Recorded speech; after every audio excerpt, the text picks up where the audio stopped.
Meu nome é Adriana e a Adriana de Nanã, do Ilha Monanã, que fica na zona leste de São Paulo.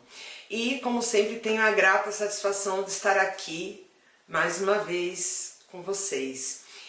Bom, como toda vez, todos os programas, todas as atividades, eu gosto de fazer esse ebó, esse nosso ritual, que é o ebó da gratidão. Ebó, para quem está me ouvindo pela primeira vez, são rituais diversos que existem, diversas possibilidades que existem nas religiões de matriz africana e que serve para nos realinhar, levar energias ruins embora, trazer boas energias.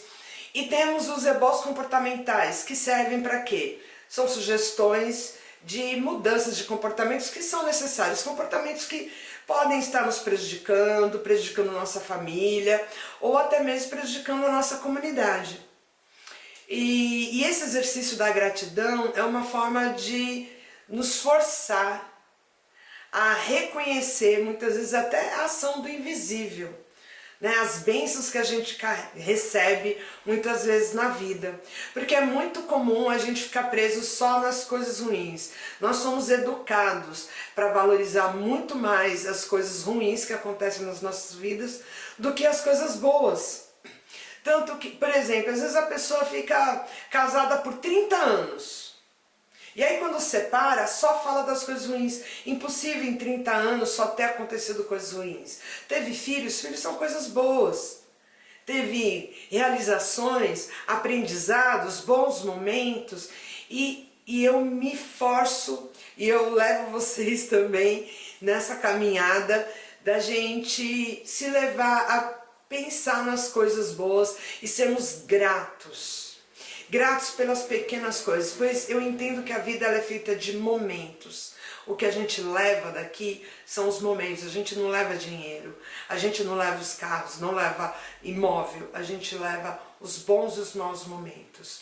E quanto mais eu valorizo os bons momentos, mais maturidade, mais equilíbrio eu tenho, inclusive para enfrentar os maus momentos. Porque senão eu fico achando que só acontece coisas ruins. Então vamos lá. No nosso ritual da gratidão, eu sou muito grata por estar com saúde, muito grata por ter esse espaço de troca, de crescimento, de aprendizado que vocês me proporcionam. A troca, as mensagens que vocês me mandam, as perguntas, as questões, eu sou muito grata. Porque isso me força a aprender mais, a pesquisar. Às vezes vocês me trazem questões, as pessoas me fazem perguntas de coisas que eu nunca perguntei. E eu sou grata por isso. Grata por não saber algo, né? Não saber aquilo que você tá me perguntando, que estão me trazendo naquele momento, que é a oportunidade de eu aprender mais. É muito comum, às vezes, nós sermos perguntados, sermos abordados, questionados sobre uma situação e a gente se sentir humilhado ou triste por não saber. Ninguém sabe tudo. E eu sou muito grata cada vez que eu sou lembrada de que eu preciso aprender mais e crescer mais a partir dos estudos, da conversa com os mais velhos, da busca da sabedoria. Bom, dando continuidade na nossa série, bom, eu com pigarro para variar, todo mundo já sabe, quem já me conhece faz tempo, sabe que eu sou da família das renites, certo? Então tem dia que a voz tá legal, tem dia que tá meio rouca e tudo bem. Faz parte, tem dia que quase não sai a voz, mas a gente tá aqui, nesse espaço de troca. Nós estamos falando sobre caráter, eu continuo falando sobre caráter, sobre o bom caráter e o aperê, que é o bom caráter a partir da perspectiva da matriz africana, da cultura tradicional africana. E agora a gente está falando sobre orixás. O que os orixás nos ensinam sobre bom caráter? Porque uma coisa eu sei de Nanã. Sou iniciada para Nanã, a outra pessoa é iniciada para Ogum, outra para Oxum. Muitas pessoas conhecem as cores, olha amarelo, dourado, já sabe que é da Oxum. Agora, o que Oxum nos ensina? O que Nanã nos ensina? O que os orixás nos ensinam para que tenhamos bom caráter? E hoje a gente vai falar de Exu. Exu é o primeiro. Ele é o primeiro a ser cultuado, Ele vem sempre primeiro. E foi aquele que foi mais demonizado pela cultura ocidental. Porque Exu, ele traz essa... Ele não carrega em si os valores esperados, né, pela cultura ocidental. De julgo, de julgamento, de... Ninguém vai te julgar, orixá não vai te julgar pela roupa que você veste, com quem você se relaciona, ou a comida que você come, ou pelo dinheiro que você tem. Exu, ele transita em vários aspectos da nossa vida. Ele é aquele que é encarregado das encruzilhadas da vida. Ele é muitas vezes representado, né, como aquele bonachão, o piadista, a bebida, a cachaça, o cigarro, a vida nas ruas. E eu estou falando de Elegbara, estou falando de Exu Orixá, não necessariamente estou falando das entidades, do povo, né, do povo da rua, que também transitam muito dentro dessas questões. Mas o que Exu nos ensina? Ele, quando ele cuida das encruzilhadas, que para além dessas encruzilhadas das esquinas, das ruas, onde simbolicamente se colocam as oferendas para ele, mas das encruzilhadas da vida. É Exu que nos ajuda, né, a cruzar com a pessoa certa na hora certa, ou desviar da pessoa errada na hora certa. Para isso nós cultuamos Exu. E é muito comum também ele estar presente num teste de caráter, porque Exu é aquele que faz o teste de caráter. É aquele que nos cobra quando a gente faz uma promessa e não cumpre. Lembra quantos programas, quantas vezes eu falei sobre a importância da palavra, do comprometimento com a palavra? É muito comum se pensar, se falar, principalmente com relação à criança. Ninguém presta atenção, o prejuízo, o mal que faz quando você promete uma coisa para uma criança. Fala, ai não, tudo bem, vou te levar para passear. Você não tem ideia do que acontece no imaginário daquela criança quando você promete para ela levá-la para passear num lugar que às vezes ela está esperando, ela nem sabe o que é, às vezes pra gente que já é adulta, às vezes nem tem tanta graça, mas para ela tem um colorido muito especial. E você faz com que aquela criança, você nem deu muita atenção, mas aquela criança às vezes ela passa meses planejando e projetando tudo em sua vida a partir daquele passeio. Que pode ser, vou te levar para tomar sorvete na praça. Porque para a criança a vida tem um outro colorido. Só que você esquece, você não se compromete com a sua palavra. E gera uma decepção, uma mágoa, quebra, tira a cor desse imaginário de uma criança. É para a gente parar para pensar o tamanho da responsabilidade com a palavra. E são nas pequenas coisas.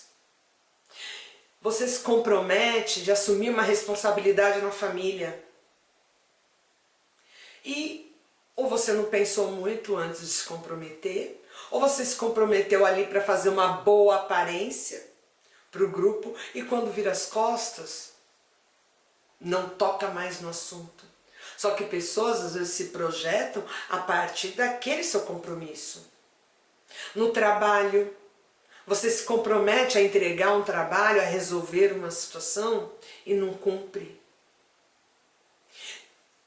E Exu é aquele que faz o teste de caráter.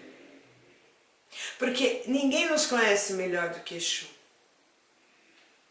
E ele sabe quando você promete uma coisa que você não vai cumprir. E ele vai te colocar nesse teste de caráter.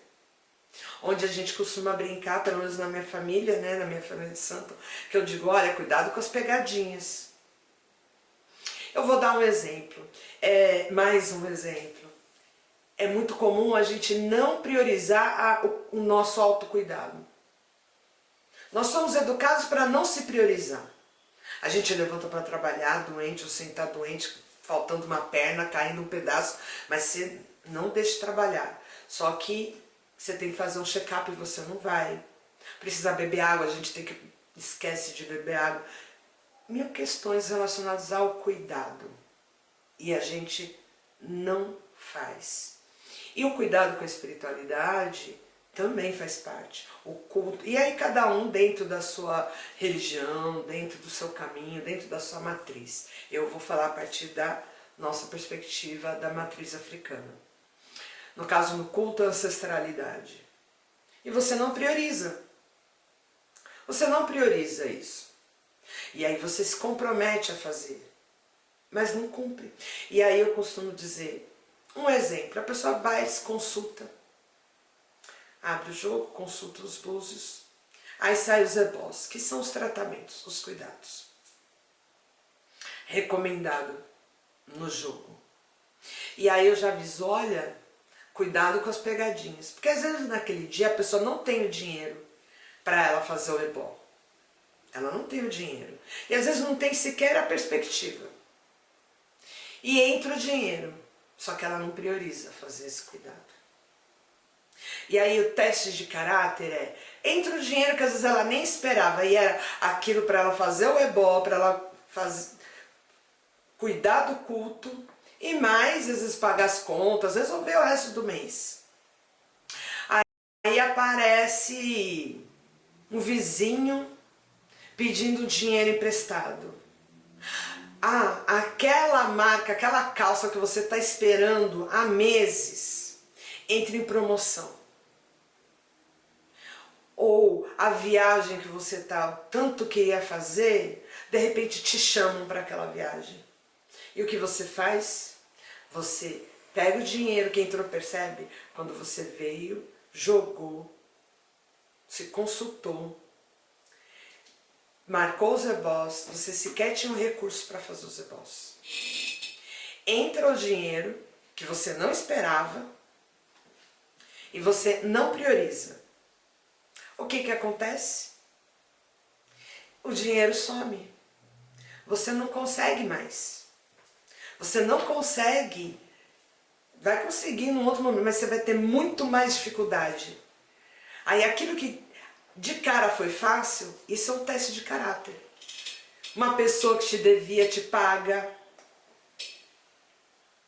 E aí é um jeito de Exu fazer um teste de caráter. De que você está priorizando? As coisas do mundo ou a si? Porque culto à ancestralidade é um autocuidado. Porque me faz lembrar que eu só sou quem sou graças àqueles que vieram antes de mim. E muitas vezes, no cuidado, no processo de cura, faz parte eu lembrar de onde eu venho. E o que Exu nos ensina?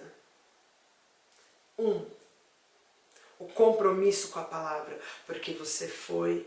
Eu dei o exemplo do jogo, eu dei o exemplo da criança, que você promete uma coisa e não cumpre, na família, no trabalho. E aí acontece de fato muitas vezes situações para ver se de fato você está comprometido com aquilo que você prometeu. Teste de caráter. Então, meus amigos e minhas amigas, Exu não é essa bagunça que muita gente gosta de colocar. Festa, fulejo, Exu é isso, mas é responsabilidade. É aquele que faz o teste de caráter, que cobra o nosso caráter. E aí é onde eu não entendo, ou melhor, eu até entendo, né, a contradição de por que foi o primeiro a ser demonizado. Porque se nós nos mantivéssemos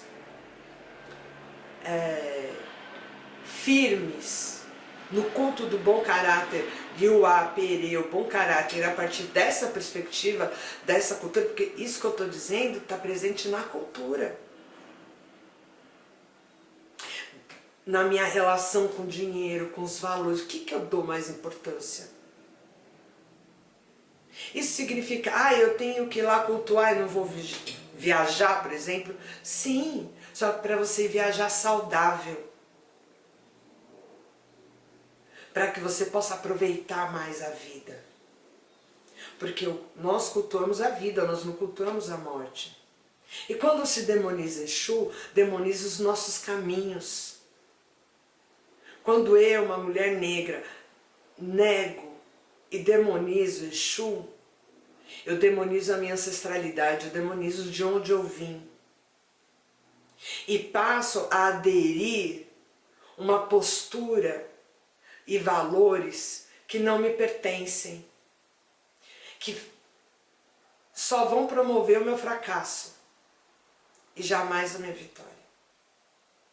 Bom, espero que vocês tenham gostado. É o primeiro sobre caráter e orixá, o que os orixás nos ensinam sobre bom caráter, o que eles nos trazem sobre uma lição sobre bom caráter. Espero que vocês tenham gostado. No próximo vamos falar sobre Ogum, o que o Ogum nos traz. E espero também que vocês mandem mensagem, perguntem, questionem. Gostaram? Não gostaram? É só mandar lá nos e-mails, tem o iadrianadinanã@gmail.com. Mandem as mensagens, mandem as perguntas e a gente vai melhorando dia a dia. Um beijo.